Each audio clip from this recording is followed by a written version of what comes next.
বন্ধুরা, আমি রিয়ার আমার রান্নার রকমারি চ্যানেলে আরেকটি পর্ব দেখার জন্য সবাইকে ওয়েলকাম জানাই। তোমাদের সাথে পুজো স্পেশাল কাশ্মীরি আলুর দমের রেসিপি শেয়ার করব, যেটা নবমীর দিন মাকে পোলাও বা লুচির সাথে ভোগে দেওয়া হয়। শুরু থেকে শেষ পর্যন্ত দেখার অনুরোধ রইল। আমি এখানে মাত্র 2টো চন্দ্রমুখী আলু নিয়েছি। এবার আলুগুলোকে আমি সেদ্ধ বসিয়ে দেব। আর এদিকে প্রথমে মশলাটা করে নিই। প্রথমে দিয়েছি অল্প পরিমাণ মতো চার মগজ, তারপরে দিয়েছি আদা কুচি, পর দিয়েছি 2টো টমেটো। টমেটোগুলোর সাইজগুলো ছোট ছিল বলে 2টো টমেটো দিয়েছি। আর দিয়েছি 1 থেকে 2 চামচ মতো জিরে আর 2টো শুকনো লঙ্কা দিয়েছি। আলুর দমটা পুরো শুকনো লঙ্কা দিয়ে করেছি, কাঁচা লঙ্কা ব্যবহার করিনি। এইবার এটাকে পেস্ট করে নেব। আমার আলুগুলো সেদ্ধ হয়ে গেছে। আমি বেশি আর সেদ্ধ করিনি, 40% মতো সেদ্ধ করেছি, কেন এখানে চন্দ্রমুখী আলু খুব সহজেই গলে যায়।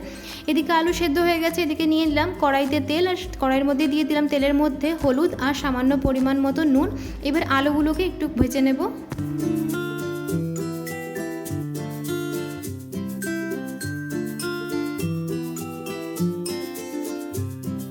আলুগুলো লাল লাল করে ভাজা হয়ে গেছে। এইবার একে নামিয়ে নেব। আর একটি কড়াইতে নিয়ে নিলাম সামান্য পরিমাণ মতো সাদা তেল, একটা তেজপাতা আর একটা শুকনো লঙ্কা ফোড়ন, আর দিয়ে দিলাম সামান্য পরিমাণ মতো জিরে। আর যে মশলাটা করেছিলাম সেই মশলাটাকে এবার ভালো করে কষিয়ে নেব। আর আমার এই ভিডিও দেখছো, প্লিজ ভালো লাগলে একটি লাইক করে দেবে। তোমাদের একটি লাইকে কিন্তু আরও বেশিভাবে মোটিভেট হতে পারি।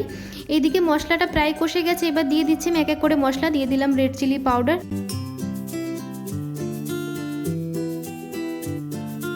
দিয়ে দিলাম পরিমাণ মতো নুন আর সামান্য পরিমাণ মতো হলুদ। হলুদটা অল্পই ব্যবহার করেছি, রেড চিলি পাউডারের পরিমাণটা একটু বেশি দিয়েছি, কেন কি কাশ্মীরি তো একটু লাল লাল হলে দেখতেও ভালো লাগবে। ভালোভাবে কষে গেছে। এবার আমি দিয়ে দিয়েছি আলু। একটু আলুটা দিয়ে মিনিমাম 5 থেকে 6 মিনিট মতো ভালো করে কষিয়ে নেব। কষানো হয়ে গেছে। এবার পরিমাণ মতো জল দেবো। বেশি জল ব্যবহার করব না। কাশ্মীরি আলুর দম কিন্তু একদম গা মাখা হয়, ঝোলঝোল হয় না। তার জন্য পরিমাণ মতোই আমি জল দিয়েছি, জাস্ট আলুটা সেদ্ধ হওয়ার জন্য। একটু চেক করে সামান্য পরিমাণ হলুদ দিয়ে এবার ঢেকে দিলাম। 1 থেকে 2 মিনিট মতো ঢাকনাটা খুলে দেবো। আর ঢাকবো না, আলুগুলো প্রায় সেদ্ধ হয়ে গেছে। এবার গ্যাসের ফ্লেমটা হাই করে কন্টিনিউ রেখে নাড়তে তালে থাকবো যতক্ষণ না একটু ঝোলটা টেনে নিচ্ছে। মোটামুটি টেনে নিয়েছে। এবার দিয়ে দিলাম পরিমাণ মতো গরম মশলা,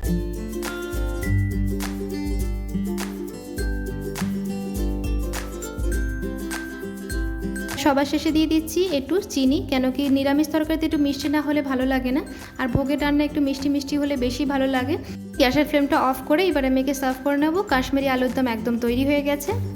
আমার পুজো স্পেশাল কাশ্মীরি আলুর দম একদম সম্পূর্ণভাবে তৈরি হয়ে গেছে। এটা নবমীর দিন কিন্তু ফ্রাইড রাইস বা লুচির সাথে মাকে ভোগে নিবেদন করতে পারো। কাশ্মীরি আলুর দম কিন্তু ফ্রাইড রাইস বা লুচির সাথে ভীষণ ভালো লাগে। কিন্তু অবশ্যই বাড়িতে একবার ট্রাই করো, আশা করি তোমাদের ভীষণ ভালো লাগবে। যারা রান্নার রকমারি চ্যানেলে প্রথমবার ভিজিট করেছো তাদের কাছে অনুরোধ রইল চ্যানেলটিকে সাবস্ক্রাইব করে আমার পাশে থাকার জন্য। পাশে থাকা বেল আইকনটিকে অবশ্যই প্রেস করে দেবে, যাতে নতুন নতুন রান্নার রেসিপি দিলে যেন প্রথমে নোটিফিকেশনটা তোমাদের কাছে যায়। নতুন একটি রেসিপি নিয়ে আবার দেখা। সবাই ভালো থেকো, সুস্থ থেকো।